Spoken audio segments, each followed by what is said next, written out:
Like I have an insight into a better understanding of who you are, Marcus. Thank you. Appreciate it. There you go. Is that good? Maybe you do. All right. I'm gonna start. So one time my wife, she's yelling at me from across the room. She's telling me, turn that shit off already. So I do. No big deal. It's a third quarter of a regular season NFL game between the Vikings and the Raiders. You know, most of the time these games are unremarkable, but this one wasn't. I don't even know the final score, but it wasn't because it happened on September the 19th of 1999. 9 months before that, my girlfriend and I were laying, both of those, on the floor of our apartment, and we're watching the TV broadcast. It's actually the day before, it's New Year's Eve, the day before January, and we're watching the TV and we hear knocking at the door.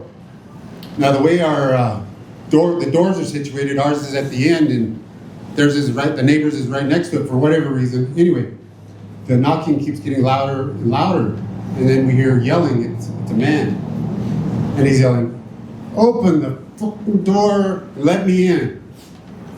If you don't open the door right now, I'm gonna kick it in. I'm gonna come in and shoot every one of you motherfuckers."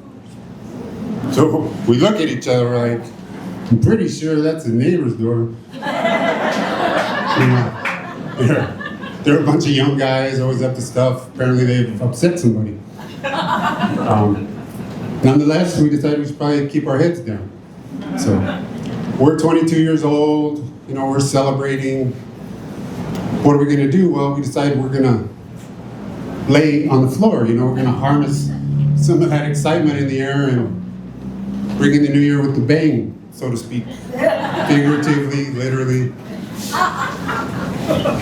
The next day we wake up, it's New Year's Day. The guys left. Whenever he left, I don't know, I was distracted, doing something else. Never heard from him again, never heard his voice again. Eventually the neighbors came back. 2 months after that, I'm getting off work. I had a job on campus at UNM. My girlfriend comes to pick me up, get in the car, and she looks at me and she says, "I'm pregnant." And I was like, holy smokes. What am I gonna do? I barely turned 23 like a week ago. I can hardly take care of myself. So what am I gonna do? Well, I'm a young, strong Mexican boy, so what do? I get back to my apartment and I call my mom.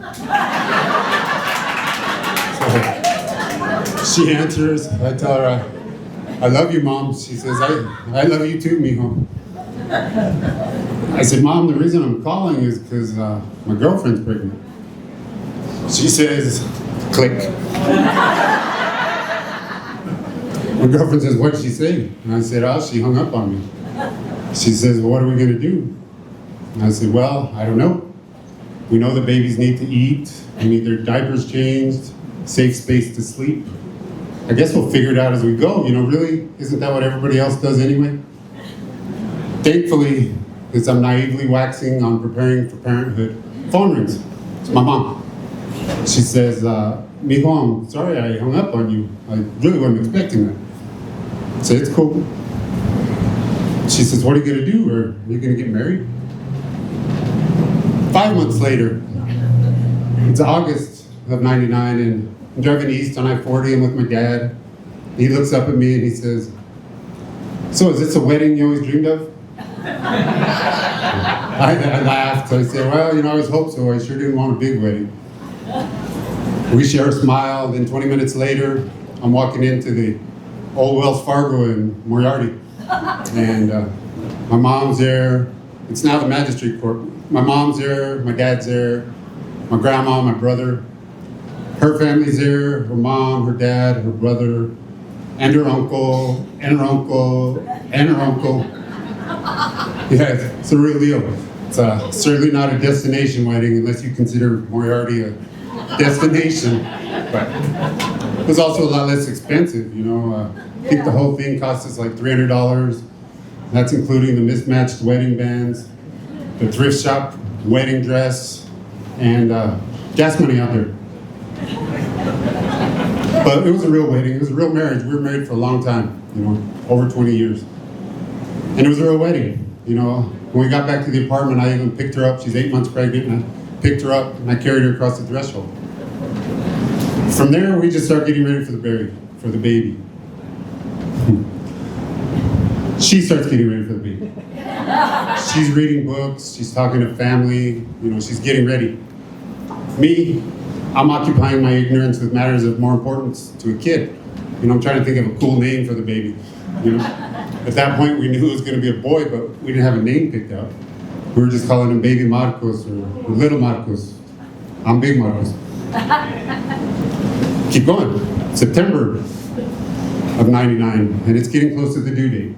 And for any of you mothers, anyone out there that's had a child in late summer, I get it, it's hot. I'm sure it's often miserable. So on September the 18th, when I asked my wife if she wanted to go to the state fair to go to the horse races,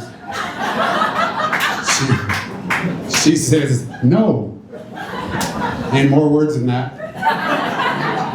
And I tell her, and I quote, okay, cool. So go to the fair, go to the races, come back. Walk in, she says, so did you win? And I tell her, I broke even. She says, well, that's a win, isn't it? I say, I guess so. Ignorantly, I keep talking. I tell her, when I was at the fair, my cousin asked me if I wanted to go watch the fight with him tonight at his friend's house. Do you think you mind if I go? She says, actually, I want you to stay. I've been feeling something all day. I think tonight might be the night. So I say, of course, cool, no problem. But then I keep talking. I tell her, I'm pretty tired. It was pretty hot out there at the fair. I kind of want to take a nap. She says, yeah, whatever. About midnight, about 4 o'clock actually. About 4 o'clock in the morning, she comes in, wakes me up, says, I just talked to the midwife. We can go ahead and go into the hospital. I said, great. Grabbed the bag that she's prepared, and we head off to the hospital. We're going to the Lovelace that used to be over off Gibson by Louisiana. And on the way there, I can't help but think to myself, man, when we get back into this car to go home, when we're going home, it's going to be different. It's always going to be different.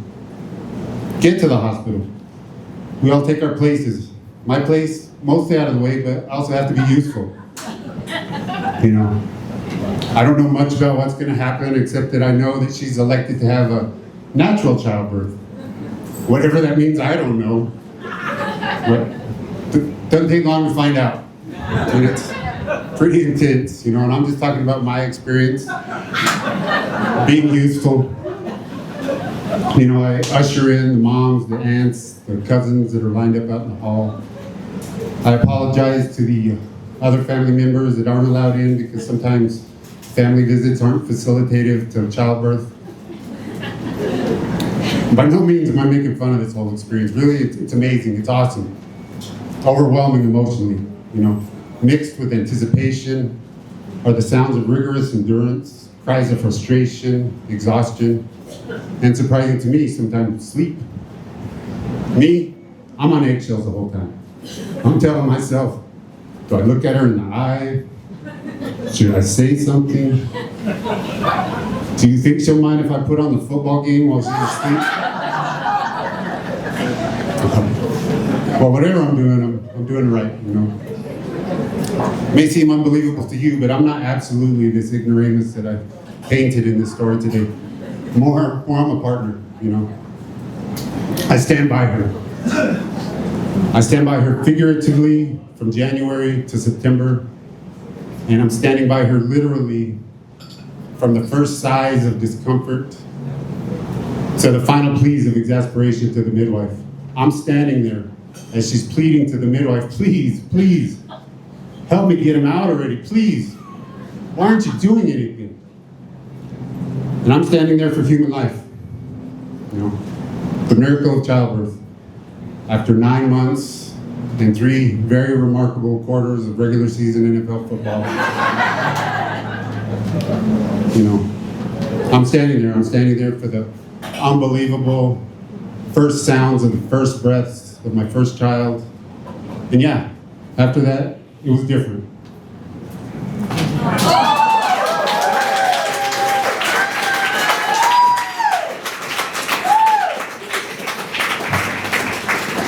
Give it up for Marcos, everybody. Thank you. Yeah.